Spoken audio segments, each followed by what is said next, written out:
इस धरती पर ऐसा कोई भी नहीं होगा जिसने वृक्षों को नहीं देखा होगा। हर किसी ने वृक्षों पे पंछियों को देखा ही होगा, इनके घोंसलों को भी देखा ही होगा, इन पंछियों को अपने बच्चों को भोजन कराते हुए भी देखा होगा। संसार का सबसे ममत्व वाला दृश्य होता है वो, जिसमें चिड़िया कहीं दूर से अपनी चोंच में दाना भरकर लाती है और स्वयं भोजन करने में असक्षम अपनी संतान की चोंच में डालती है, और जब संतान के पंख निकल आते हैं तो वो उसे उड़ना भी सिखाती है और अंत में उसे स्वतंत्र कर देती है अपना जीवन जीने के लिए, आकाश में उड़ान भरने के लिए। लेकिन इसके विपरीत ही मनुष्य क्या करते हैं?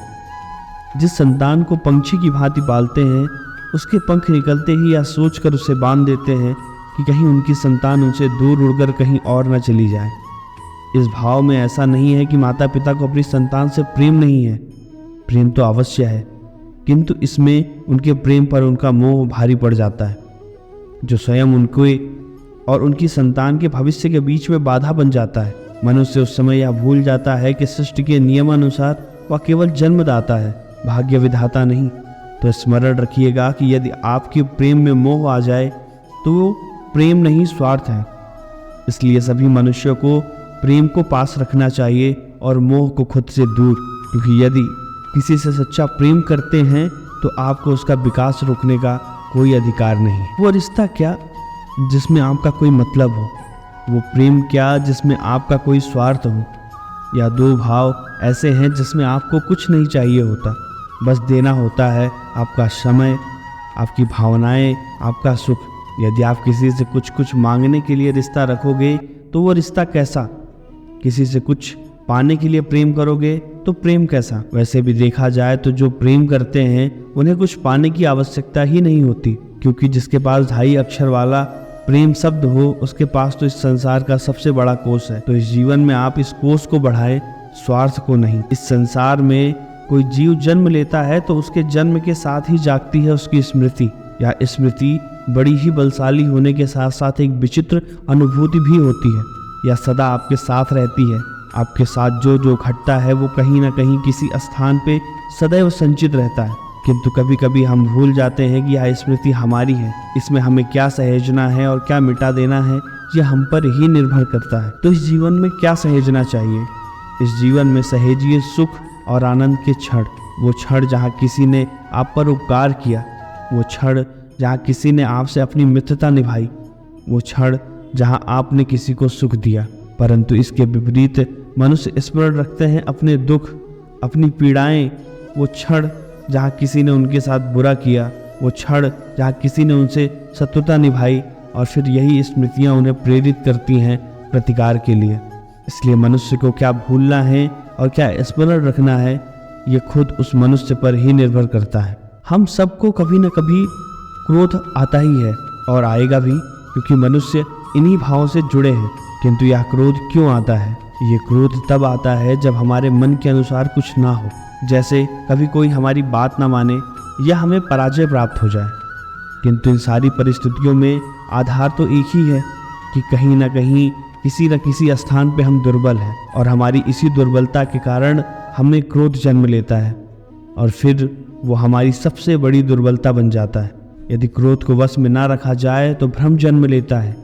यदि भ्रम को वश में ना रखा जाए तो विवेक व्याग्र होने लगता है, और यदि व्याग्रता को वश में ना रखा जाए तो व्यक्ति का तर्क ही नष्ट हो जाता है, सोचने समझने की शक्ति ही शून्य हो जाती है, और फिर उस व्यक्ति का पतन हो जाता है।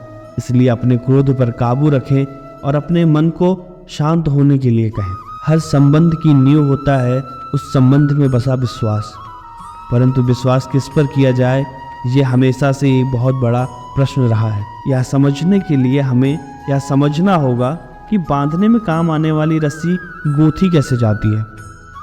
हर रस्सी में 3 डोरियां होती हैं जिन्हें आपस में पिरोया जाता है। विश्वास के साथ भी यही होता है। आपको उसके साथ विश्वास का बंधन जोड़ना चाहिए जो आपके जीवन की ये 3 डोरियां जानता है या समझता है। आपकी मुस्कान के पीछे की छिपी पीड़ा, आपके क्रोध के पीछे छिपा आपका प्रेम, आपके मौन के पीछे छिपी आपके शब्दों की ज्वालामुखी, आपकी विवशता। जो व्यक्ति आपकी ये 3 डोरियां, आपकी ये 3 बातें जानता है, यदि आप उसके साथ विश्वास का बंधन बांधे तो आप उसके सहारे जीवन की बड़ी से बड़ी खाई भी बड़ी आसानी से पार कर सकते हैं। इच्छा, निर्णय और निश्चय। जीवन में बहुत बार बहुत कुछ पाने की इच्छा होती है, किंतु क्या केवल इच्छा करने से ही सब कुछ प्राप्त हो जाता है? बंजर धरती पर रहने वाले व्यक्ति की इच्छा होती है कि उसे मीठा जल मिल जाए, किंतु उसे नहीं मिलता। जिसने कुआं खोदने का निर्णय कर लिया, उसे धारा खोदने के लिए कुदाल मिल ही जाती है, और जो निश्चय कर चुका है उसे देर सवेर वो मीठा जल भी प्राप्त हो जाता है। इसलिए जीवन में कभी सिर्फ इच्छा ना करें, निर्णय करें और फिर निश्चय। यदि आप ऐसा करते हैं तो विश्वास कीजिए, आपको आपके जीवन में सब कुछ मिलेगा। हम में से कई लोग इस विचार से परेशान रहते हैं कि हमारे जीवन में अपेक्षित सुख सुविधा कभी प्राप्त ही नहीं हुई, क्योंकि हमारा भाग्य ही यही है, क्योंकि हम ऐसे परिवेश में जन्मे हैं। किंतु आपका जन्म आपका रूप निश्चित नहीं करता है, कुछ सीमा तक करता है। जैसे वर्षा की बूंदें जब बादलों से जन्म लेती हैं तो उसका प्रारब्ध होता है धरा पर गिरना, किंतु वो धरा पर कहाँ गिरती है ये निश्चित करता है कि उसका भविष्य क्या होगा। अगर वह बूंद केले के पत्ते पर गिरे तो कपूर बन जाती है, सीप के मुख में गिरे तो मोती बन जाती है, विषधर पी जाए तो विष बन जाती है। बूंद एक ही होती है पर उसके रूप अनेक बन जाते हैं। तो स्मरण रखिए कि हमारा रूप हमारा जन्म नहीं, हमारा चयन निर्धारित करता है। इसलिए अपना चयन सदैव सोच विचार कर करें। कुछ पंछियों को देखा है मैंने जो जीवन भर घोंसला बनाते रहते हैं, यहाँ से डाली लेकर वहाँ से तिनका लेकर, सदा इस कार्य में रहते हैं कि अपना घोंसला बना सके, किंतु वह इस कार्य में इतना खो जाते हैं कि स्वयं के पंखों के अस्तित्व के विषय में ही भूल जाते हैं। वह भूल जाते हैं कि उड़ान भरने के लिए उनके पास एक विशाल आकाश भी है, और इसी कारण उनका ये जीवन उस घोंसले की आहुति चढ़ जाता है।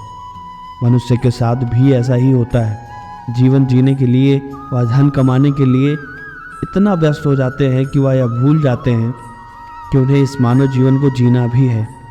वह यह नहीं समझ पाते कि भले ही धन की आवश्यकता जीवन जीने के लिए होती है, किंतु यदि समस्त जीवन सिर्फ धन एकत्रित करने में व्यर्थ कर देंगे तो आप केवल घोंसला बनाते रह जाएंगे और इस जीवन का आनंद नहीं ले पाएंगे। इसलिए अपने पंख फड़फड़ाइए और उड़ान भरिए इस खुले आकाश में। आज की वीडियो के लिए बस इतना ही। जल्द ही अगली वीडियो में मुलाकात होगी। तब तक के लिए धन्यवाद। राधे राधे।